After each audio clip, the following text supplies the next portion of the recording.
Notre Dame, Paris is an amazing story. I talk about this in the book quite a bit, how thoughtfully the French light Paris. They have people whose full-time jobs are to light Paris, to create that atmosphere, to create the city of light. Notre Dame was relit over a 10-year period. It took them 10 years to design the lighting to create the effect that they wanted to. A couple ideas that didn't quite make it. They wanted to light up the rose window, and the guy told me who wanted to do it, he said, the priest said we were the devil for wanting to do that. And another guy wanted to have kind of a strobe light that moved the length of Notre Dame on the top of the hour, but they didn't go for that either. So, light at night is beautiful, as in New Mexico, symbolic, as in candlelight vigils. But for it to be beautiful, we need darkness as well, right? We need the context of darkness. We need darkness for natural light, for moonlight, for the stars. And we need this beauty to create, to inspire us. Here's one of Van Gogh's famous paintings from 1888 in the south of France. I love this picture of the river with the couple down here, with the gas lamps on the water, with the stars above. This is kind of fun too. They figured out that he actually didn't see the Big Dipper here, that the Big Dipper would have been behind him. So he just borrowed it and put it in the photo, in the painting. I love that. So I went to the south of France to see this, where he painted this, and also to see the Starry Night, the famous painting most of you probably know. I was so excited to go to this exact spot and to see what it looked like, to see what Van Gogh saw at night, right? And to imagine myself in his shoes. And they have this painting right where he painted it. You can go see it, and this is what it looks like at night. So, by the time you get to the plaque where he stood to paint it, you're blinded by these lights that have been shining in your face. This is a photograph I took from Death Valley during one of my trips that I talk about in the book, and this is another picture by a friend of mine, Dan Durisco, of Death Valley with the Milky Way there.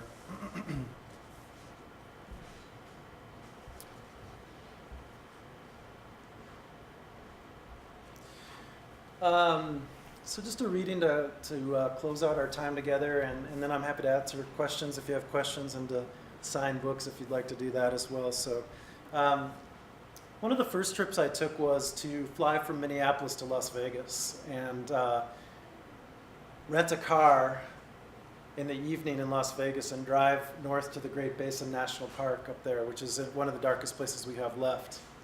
And I drove out of Vegas into this amazing darkness. No lights, artificial lights anywhere around, no other cars around. And I started to remember when I was a teenager living in a suburb of Minneapolis, and how I used to drive home to my parents' house through this golf course, kind of a sloping, curving golf course. And sometimes I would turn the lights off on the car and drive just with the parking lights. So I had this idea as I'm driving through Nevada. And I'm on the wrong page, so just 1 second.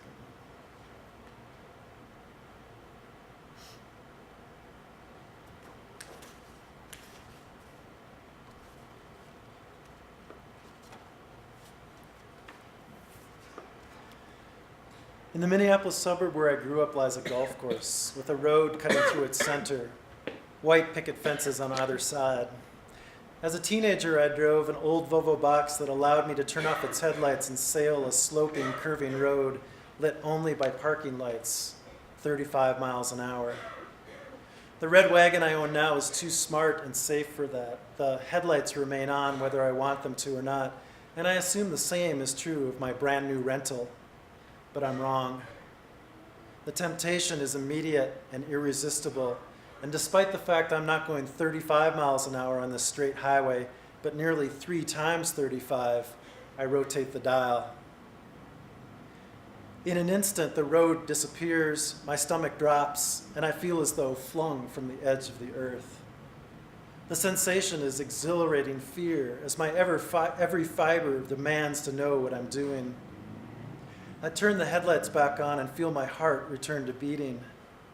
The highway before and behind me holds no other cars, and no artificial lights shine in the black sea on either side.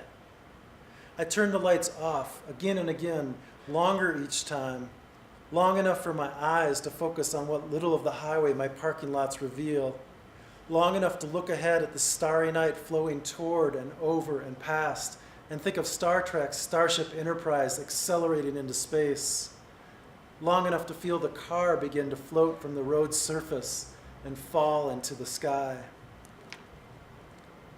The temptation is to leave off the lights, to drive in the dark for more than these few moments. But while I'm happy to know the thrill of boldly going 100 miles an hour through the desert at night, to feel catapulted from Earth into space, I am also happy to be alive. And so I slow to 20 miles an hour. It's what seems now a trolling speed, and so I turn even the parking lights off and lean my head from the driver's window. The warm, dry air flows over, the asphalt rolls underneath, and I realize I'm headed directly toward a meeting at the horizon with the Milky Way as it bends from one end to the other. As though on its own, the car slows to a stop in the middle of Route 93, in the middle of the Great Basin Desert. Any car or truck coming from either direction will show long before I'd need to move. Unless, of course, they are driving with their lights off too, staring up at this altogether other highway.